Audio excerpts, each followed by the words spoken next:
Perwakilan Aremania mendatangi Istana Kepresidenan untuk meminta keadilan terhadap pengusutan tragedi Kanjuruhan yang menewaskan 135 orang tersebut. Apakah pertemuan ini akan berbuah hasil setimpal? Bergabung Anjar Nawan Yuski, anggota tim hukum gabungan Aremania. Selamat malam, Mas Anjar. Selamat petang, Mbak Tiffany. Baik, Mas Anjar, terima kasih sudah bergabung dengan dialog kami malam hari ini terkait dengan kedatangan perwakilan dari Aremania dan juga keluarga korban ke Istana Kepresidenan. Apa yang mendorong kedatangan ini baik dari Aremania dan juga keluarga korban untuk bertemu dengan Kepala Staf Kepresidenan? Ya, mungkin ini kali ketiga dari beberapa tim kuasa hukum dan juga perwakilan keluarga korban bertandang ke ibu kota. Kalau ditanya dengan tujuan apa, yang pasti tujuannya semua sama, yaitu untuk mencari keadilan bagi dirinya maupun anggota keluarganya yang meninggal akibat tragedi Kanjuruhan. Bagaimana kita tahu, sudah mau masuk hari ke-100 ya, artinya 3 bulan lebih pasca tragedi Kanjuruhan 1 Oktober itu. Namun faktanya masyarakat korban Kanjuruhan masih merasa belum ada rasa keadilan dipenuhi, khususnya dari proses hukum yang berjalan tersebut. Oke, apa yang membuat dari Aremania dan juga keluarga korban merasa bahwa pengusutan ini belum memenuhi unsur keadilan? Ya, seperti yang sudah kami suarakan jauh-jauh hari, kami sampai berangkat ke Jakarta, pada intinya perkara yang kemarin ditangani oleh Ditreskrim Polda Jatim itu kurang menggambarkan atau kurang mengakomodir perspektif korban ya, karena perkara yang ditangani Polda Jatim itu adalah laporan model A, artinya laporan yang dibuat oleh petugas dari kepolisian sendiri yang pada saat itu ada di lokasi kejadian, yang mana pada laporan itu menggunakan sangkaan dengan pasal-pasal kelalaian ya, bagaimana diatur di pasal 359, 360 KUHP dan juga pasal yang diatur di Undang-Undang 11 tahun 2022 tentang keolahragaan. Nah, kami merasa, keluarga korban merasa kurang tepat apabila mereka yang seharusnya bertanggung jawab, khususnya kaitannya dengan tembakan gas air mata ini dijerat dengan pasal-pasal kelalaian gitu. Kami menilai ya, saksi mata berdasarkan keterangan saksi mata dan juga rekaman video amatir yang kami kumpulkan ya, itu ada unsur kesengajaan, sehingga seharusnya pasal-pasal yang lebih tepat dikenakan kepada para pelaku yang khususnya berkaitan dengan penembakan gas air mata ini seharusnya bukan lagi pasal-pasal kelalaian gitu, melainkan pasal-pasal dengan sengajaan. Bisa jadi dengan pasal-pasal pembunuhan, bisa jadi dengan pasal-pasal penganiayaan, dan juga bisa jadi dengan pasal-pasal kekerasan terhadap anak. Karena kita ketahui dari 135 korban meninggal dunia dan juga 700-an korban luka akibat tragedi Kanjuruhan ini, banyak diantaranya mereka masih anak di bawah umur gitu. Okay. Nah, ini kami rasa belum terakomodir di perkara yang berasal dari laporan model A yang ditangani oleh Polda Jawa Timur. Kami sudah menyuarakan di daerah berkali-kali supaya ada penambahan pasal, ada perubahan pasal. Tapi nyatanya seperti yang kita ketahui sampai itu dilimpahkan ke Kejaksaan Tinggi pun tidak ada penambah pasal.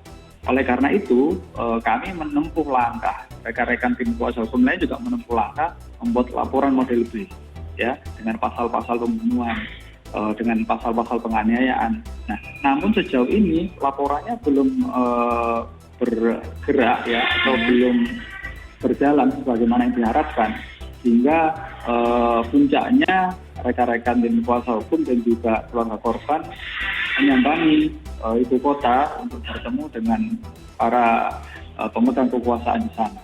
Oke. Seperti yang kami juga lakukan kemarin, kami sampai datang ke Bareskrim, ya, kami sampai datang ke KPAI dalam rangka kami merasa memang yang di Jawa Timur ini kurang maksimal penanganannya begitu. Oke. Itu memang yang membuat kami berkunjung. Termasuk dengan pertimbangan rekomendasi dari tim TGIPF yang bisa dijadikan bukti penyidikan, Mas Anjar? Betul, jadi ada beberapa catatan ya. Perkara yang saat ini hampir akan disidangkan. Saya dengar Selasa kemarin itu dilimpahkan ke Pengadilan Negeri Surabaya, ya, itu ada beberapa catatan. Ya. Yang pertama, pada perkara itu belum dilaksanakan rekonstruksi ulang. Sementara pada berkas itu perspektifnya sebagaimana kita tahu ada 35 reka adegan yang menyatakan tidak ada tembakan gas air mata ke arah tribun.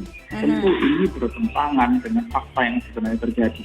Nah, manakala ini tidak dilakukan rekonstruksi, itulah yang mencederai rasa keadilan. Itu yang pertama. Yang kedua, perlu dicatat, berkas perkara ini tidak ada tambahan atau perubahan pasal berkenaan dengan kesengajaan. Dugaan kesengajaan yang saya sampaikan tadi.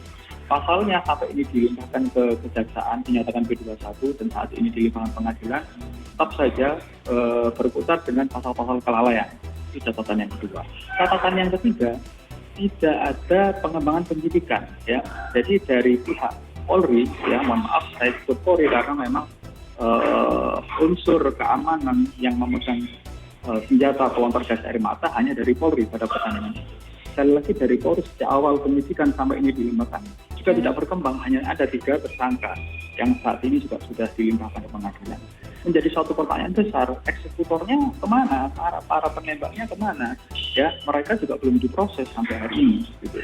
Kalaupun ada kemarin disampaikan alasannya adalah pasal 51 KUHP, tidak dapat dipidana orang menjadikan jabatan, itu kan harusnya tetap diproses. Yang menentukan bisa dipidana atau tidak nanti di pengadilan. Ya, polisi tetap harus memproses, tapi itu tidak dilakukan. Nah, hal-hal semacam inilah yang kemudian kami rasa tidak menunjukkan rasa keadilan, ya. Sehingga keluarga melalui tim kuasa hukum menempuh opsi lain, yaitu membuat laporan sendiri, laporan yang dibuat oleh masyarakat atau laporan ODP, kemudian kita ajukan dengan pasal-pasal yang kami anggap itu lebih tepat. Yang saya jelaskan tadi ada kemungkinan diterapkan pasal pembunuhan, pasal penganiayaan, atau mungkin pasal kekerasan terhadap anak. Oke, dan concern... yang tadi sedikit. Tadi yang disampaikan juga termasuk rekomendasi TGIPF itu betul. Kami menilai temuan-temuan dari TGIPF dan juga Komnas HAM belum banyak ditindaklanjuti di sana. Satu saja yang sederhana, ya. Di bab 5 nomor 2 kesimpulan dari TGIPF disampaikan selain melakukan mutasi atau yang bersifat demosi dan juga proses pidana, perlu dilakukan penyelidikan lebih lanjut terhadap terbitnya izin keramaian yang diterbitkan oleh Dirintelkam Polda Jatim atas nama Kapolda pada pertandingan di Stadion Kanjuruhan itu. Nah, sampai sekarang penyelidikan itu belum ada, ya, dalam berkas perkara itu juga belum berkembang ke arah sana, ya, sehingga kami rasa perkara yang saat ini akan disidangkan ini masih jauh dari harapan kami, jauh dari harapan korban. Masih banyak pihak-pihak yang semestinya bertanggung jawab, namun juga masih belum tersentuh oleh hukum. Gitu. Oke, nah apakah poin-poin yang kemudian menjadi harapan tadi seperti yang banyak disebutkan oleh Mas Anjar, kemudian hari ini dibawa melalui pertemuan dengan Kepala Staf Kepresidenan Muldoko di Istana Kepresidenan, termasuk dengan laporan yang dibuat model B tadi, apakah ini juga optimistis bahwa kedepannya akan berjalan lebih transparan dan juga berkeadilan? Kalau tadi mungkin tidak puas dalam skop atau wilayah Jawa Timur sehingga ini juga dibawa ke level yang lebih tinggi lagi. Ya, betul. Memang harapan kami seperti itu. Ya, kami merasakan 3 bulan ini cukup sulit mencari keadilan begitu. Selamanya bagi mereka, para keluarga korban yang kehilangan anggota keluarganya. Banyak juga korban luka yang mereka terancam mempunyai penyakit, mohon maaf, cacat permanen. Mereka terancam kehilangan pekerjaan, terancam kesulitan mencari pekerjaan. Nah, tapi jangankan untuk upaya pemulihan secara ekonomi, ya, mereka menghadapi proses hukum saja masih mengalami ketidakadilan. Dan itu kami rasa sulit sekali sampai hari ini. Maka wajar menurut saya ketika semua berbondong-bondong berangkat ke Jakarta, ke ibu kota. Karena kemana lagi kita harus berharap ada keadilan di negeri ini. Dan ke ibu kota, di sana tempat itu kekuasaan, baik eksekutif, legislatif, yudikatif, dan juga tentunya pimpinan tertinggi Polri dalam hal ini selaku pelaksana penyidikan dan juga Kejaksaan Agung, ya, Kejaksaan Agung penyidikan perkara ini. Oke, semoga ada titik terang dari perjuangan semua yang terlibat dari pihak Aremania dan juga keluarga korban setelah menemui Pak Muldoko tadi siang, dan kita akan terus kawal bagaimana kelanjutan pengusutan Kanjuruhan. Terima kasih Mas Anjar Nawan Yuske sudah bergabung dengan kami malam hari ini. Selamat malam. Oke, selamat malam.